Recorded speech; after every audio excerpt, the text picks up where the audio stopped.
तर जोरदार टाळणी स्वागत करूया अमरावतीवरून येत असलेले देसी बॉडी बिल्डर रोशन भजनकर यांचं.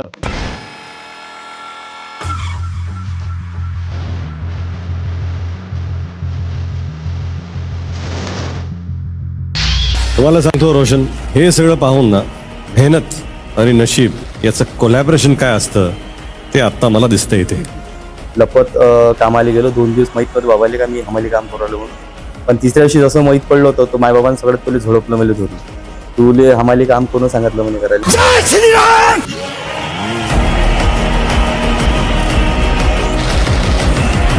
घरी आलो आणि मी असं हातपाय वगैरे धुतले आणि बस असं बॅग मधलं सामान वगैरे काढून राहिलो होतो. तेवढ्या याच्यात माझी पोरगी म्हणजे बाबा तुम्हाला टीव्हीवर जावं लागते म्हणे. टीव्हीवर जावं लागते म्हटलं पाहू नये. नाही म्हणे मला टीव्हीवर पाहायचं आहे म्हणे तुम्हाला. मी एकदम म्हणजे विचार एवढं डोक्यात नव्हती घेतली गोष्ट. पण ते माझ्या पोरीनं 2-3 दिवस मला तेच गोष्ट काढलं. ठीक आहे म्हटलं एक दिवस टीव्हीवर जाईनच म्हटलं.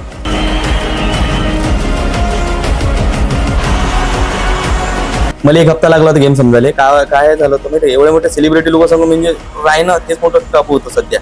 कारण की एवढ्या मोठ्या सेलिब्रिटी राहणं, बोलणं, त्याचं भांडणं हे लय मोठी गोष्ट होतं. मला तर शो माहित नव्हता.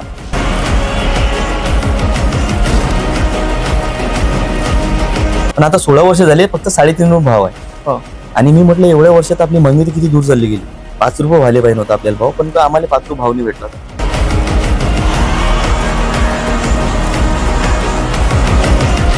पैसा काय आज उद्या कमवूनच घेऊ, पण इज्जत हे सगळ्यात मोठी धन आहे.